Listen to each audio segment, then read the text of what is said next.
Hello everyone, मेरा नाम है ध्रुव और आप सभी का स्वागत है कॉमर्स विद्या में। आज हम सीखने जाएंगे क्लास 11th का बहुत ही इंपॉर्टेंट टॉपिक जिसको हम कहते हैं अकाउंटिंग इक्वेशन। ठीक है, तो अकाउंटिंग इक्वेशन जैसा कि हमने आपको पहले ही बताया है, अकाउंटिंग इक्वेशन का मतलब होता है asset is equals to capital plus liabilities. ठीक है, तो asset is equal to capital plus liabilities, जैसे कि हमने मैथ में इक्वेशन पढ़ा हुआ है LHS is equal to RHS। तो वैसे ही हमारा हर डेबिट और हर क्रेडिट दोनों क्या होते हैं, बराबर होते हैं। और ये प्रिंसिपल पे बेस्ड है, डुअल एस्पेक्ट प्रिंसिपल पे या डुअल अकाउंटिंग प्रिंसिपल जिसको हम कह सकते हैं। तो इसी के तहत हमारा जो अकाउंटिंग इक्वेशन बनता है वो कहता है दैट एवरी अकाउंटिंग इक्वेशन का debit side will be equal to its credit side. तो हम देख लेते हैं थोड़ा सा। Asset equals to capital and liabilities plus liabilities। ठीक है, तो हमारा जो असेट है वो लाइबिलिटी और कैपिटल दोनों के सम के बराबर होता है ना। इतना बात हमें पहले से ही पता था। अब हम देखते हैं कि इसका अकाउंटिंग इक्वेशन कैसे इंपैक्ट करता है। तो यहाँ पे जैसे मुझे पता है कि असेट्स कुछ स्पेसिफिक टाइप के होते हैं। जैसे हमारे असेट में क्या क्या आइटम्स आते हैं। कैश हमारा सबसे पहला आइटम है। किसी बिजनेस को चालू करने के लिए कैश सबसे जरूरी आइटम होता है। ठीक है, और कैश के अलावा क्या चाहिए, माल चाहिए हमें, रोकड़े के अलावा गुड्स भी चाहिए। क्या चाहिए, गुड्स चाहिए, स्टॉक। ठीक है, तो हमारा स्टॉक भी आता है। स्टॉक के अलावा हमारा क्या आ जाता है, कभी कभी ना हम उधार सामान बेच देते हैं। ठीक है, और जिनको हमने उधार सामान बेचा वो हमारे क्या कहलाएंगे, डेटर्स कहलाएंगे। ठीक, फिर कैश, स्टॉक और डेटर्स के अलावा अगर मैंने कभी फर्नीचर खरीदा तो वो, ठीक है, कभी मैंने मशीनरी खरीदी तो वो, कंप्यूटर खरीदा तो वो, और ऐसी बहुत सारी चीजें। ठीक, कैपिटल सभी को पता है, वो पैसा जिससे हम बिजनेस शुरुआत करते हैं, वो रिसोर्सेज जिससे हम बिजनेस की शुरुआत करते हैं वो हमारी क्या कहलाती है, कैपिटल कहलाती है। ठीक है, और लाइबिलिटीज तो सबको पता है, इट इज एन ऑब्लिगेशन, एक तरीके का दायित्व है। ये हिंदी में भी हम इसे दायित्व ही कहते हैं, पर लाइबिलिटीज का मतलब होता है obligation which comes upon a person. ठीक है, जो एक इंसान के ऊपर आता है और उसके बदले में, या बिजनेस के ऊपर आता है। ठीक है, और उसके बदले में हमारा इकोनॉमिक रिसोर्स का आउटफ्लो होता है। जो भी इकोनॉमिक वैल्यू का होता है उसके बदले में हम उसका क्या करते हैं, भुगतान करते हैं। ठीक है, तो हमारा क्रेडिटर्स जो हो गया वो हमारा अल्टीमेट लाइबिलिटी है। ठीक है, तो ये हमारा अकाउंटिंग इक्वेशन है जो कहता है कि this asset is equals to capital plus liabilities.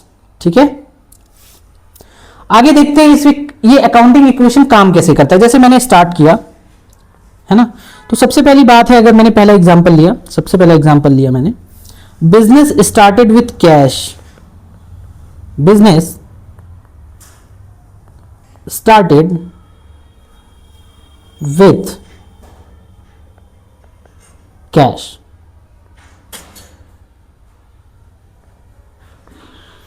₹1,00,000।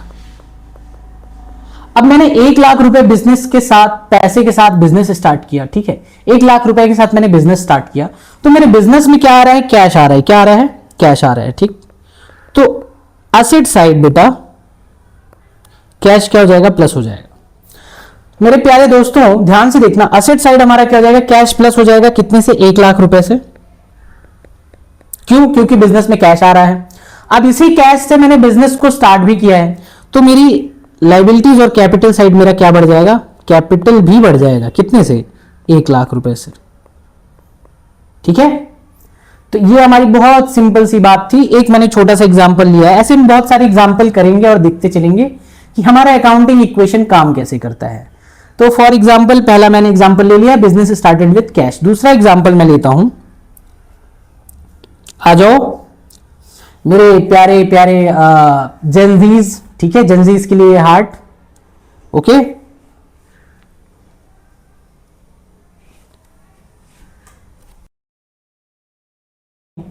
दोनों बराबर हो गए, साइड हुए कि नहीं। इधर मैंने 1,00,000 ले रखा था, इधर 1,00,000 ले रखा था। अभी मैंने 50,000 से कैश को तो माइनस कर दिया, लेकिन 50,000 से मैंने स्टॉक को प्लस कर दिया, तो मेरी कैपिटल क्या रही आई, 1,00,000 रही आई। ठीक है, अगला एग्जाम्पल देखते हैं। एग्जाम्पल नंबर 3, ठीक है। थोड़ी सी पेन चेंज कर लेता हूँ मैं, तुम लोगों को अच्छा नहीं लग रहा होगा, मज़ा नहीं आ रहा होगा, ठीक है। तो मेरे प्यारे जेन जी के बच्चों, ठीक है, एक्चुअली जेन जी बच्चों, ठीक है, मुझे बड़ा अच्छा लगता है जेन जी बच्चों को देखने के बाद, मतलब they are very smart, very talent, ठीक है, चंट भी बहुत हैं वो लोग, ठीक है, किसी से कुछ बोलने से पहले डरते नहीं हैं। तो this is for you, okay. So I am going next and example number 3 हमारा है, जो कहता है कि स्टॉक को मैंने फिर से ख़रीदा, स्टॉक परचेज किया, ठीक है, but this time there is a twist. यहाँ पे छोटा सा ट्विस्ट है। इस बार ना मैंने स्टॉक को परचेज करा, लेकिन पैसे में नहीं परचेज किया, मैंने इसको परचेज किया उधार, ठीक है। अलग बात है तुम लोग को कोई उधार नहीं देता, मुझे तो देते हैं, ठीक। तो मैंने उधार परचेज करा, ठीक है। तो उधार मैंने परचेज किया, जो वो आया मेरा 30,000 रुपये का। कितने रुपए का? 30,000 रुपये का। दिस 30,000 वॉज, ठीक, उधार था हमारे पास। तो कैश तो मेरे पास से कुछ जाएगा नहीं, कैश में कुछ भी नहीं होने वाला, पर स्टॉक तो आ रहा है ना। भले मैंने उधार खरीदा, उधार खरीदने से फिर क्या होता है, क्या आपके पास चीज़ें नहीं आती? तो स्टॉक तो मेरे पास आ रहा था, कितने का? 30,000 का। पर साथ ही साथ मेरी लाइबिलिटी भी इंक्रीज हो रही थी। क्या इंक्रीज हो रही थी? लाइबिलिटी। जिस इंसान से आप उधार खरीदते हो वो आपका क्या कहलाता है? वो आपका क्रेडिटर कहलाता है। क्या कहलाता है? क्रेडिटर कहलाएगा, साफ सी बात है। तो this guy will be called creditor, और इसको मैंने क्रेडिटर बोला, तो इसको भी मैंने क्या करना है? 30,000 रुपये से बढ़ा देना है। कौन सी साइड में? लाइबिलिटी की साइड में, ठीक है। ये मेरा असेट हुआ, और ये मेरी क्या हो गई? लाइबिलिटी हो गई, ठीक है। तो it's very easy, accounting equation को समझना वेरी इजी, ठीक है। अगला देख लेते हैं। सेल कर रहा है वो, ठीक है। लिखो, एक बार में मैंने लिख देना है कि goods sold for ₹25,000 in cash and 5,000 in credit. इस बार तुमने खरीदा नहीं है, इस बार तुमने बेचा है। क्या लगता है सिर्फ तुम ही उधार खरीद सकते हो? तुम्हारे कस्टमर भी तुमसे उधार खरीद के जाएंगे, और अगर उधार नहीं देगा तो तेरा धंधा बंद हो जाएगा, ठीक। तो goods sold for ₹25,000 in each, in cash, sorry not cash, in cash, ठीक है। मैंने कैश में खरीदा था, और 5,000 का मैंने क्रेडिट में बेचा है। सॉरी, 5,000 का मैंने 25,000 का मैंने कैश में बेचा है, और 5,000 का मैंने क्रेडिट में बेच दिया, ठीक है। तो इस बार देखना सभी लोग, मेरे प्यारे प्यारे कॉमर्स के छात्रों, ठीक है, आ जाओ देख लेते हैं। Goods sold for ₹25,000 is cash and 5,000 in credit. तो मैंने गुड्स कितने का बेचा है एक्चुअली में? स्टॉक मेरे पास से कितने का गया? स्टॉक मेरे पास से गया 30,000 का। कितने का गया? 30,000 का। कैश कितना आया मेरे पास? कैश मेरे पास आया 25,000। है आसान। और 5,000 क्या हो गया?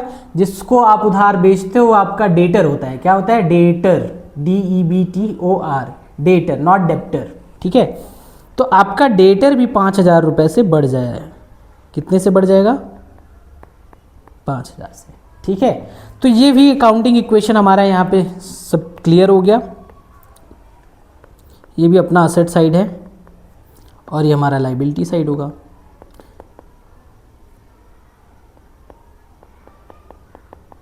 ठीक है, प्लस कैपिटल। समझ गए ये बात? मेरे हिसाब से सबको समझ में आ गई होगी। अगर नहीं आया होगा तो वापस से वीडियो को स्किप करना, पीछे जाना और वापस देखना, ठीक है।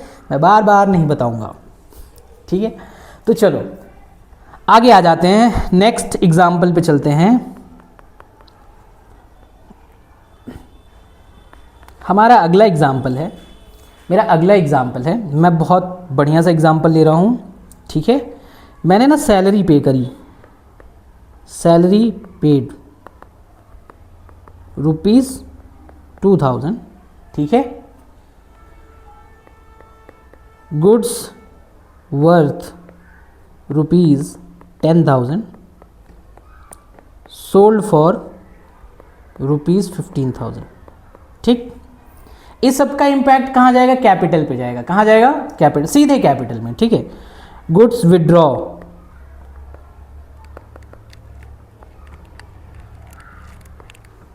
For personal use.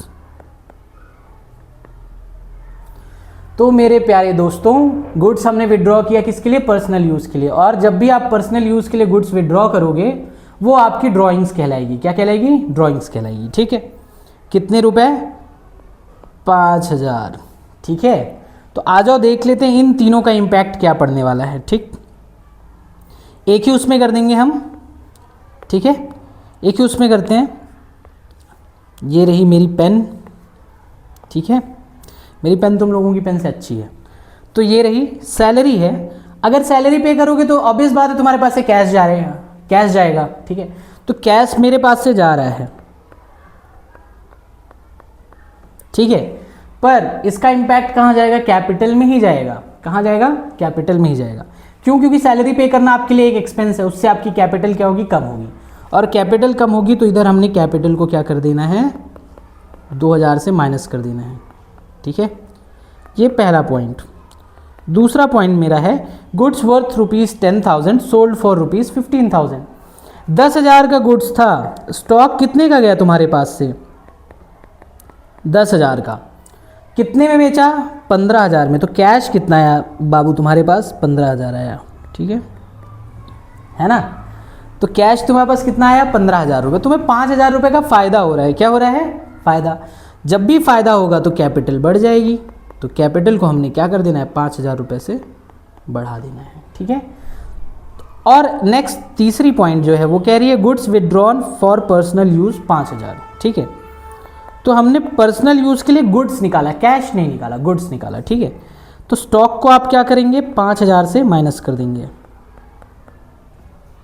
और कैपिटल को भी क्या करेंगे? 5,000 से माइनस कर देंगे, ठीक। तो ये तीनों इम्पैक्ट इसके आते हैं। ये जो हमारा यहाँ पे है, ये देखो 15,000 का मुझे कैश मिला था, 10,000 रुपये का मैंने स्टॉक बेचा, तो मेरे को 5,000 क्या हुआ? फ़ायदा हुआ है ना। तो इसी वजह से यहाँ पे ये 5,000 क्या हो रहा है? प्लस हो रहा है, कैपिटल में बढ़ जा रहा है, ठीक है। तो आई होप आप सभी को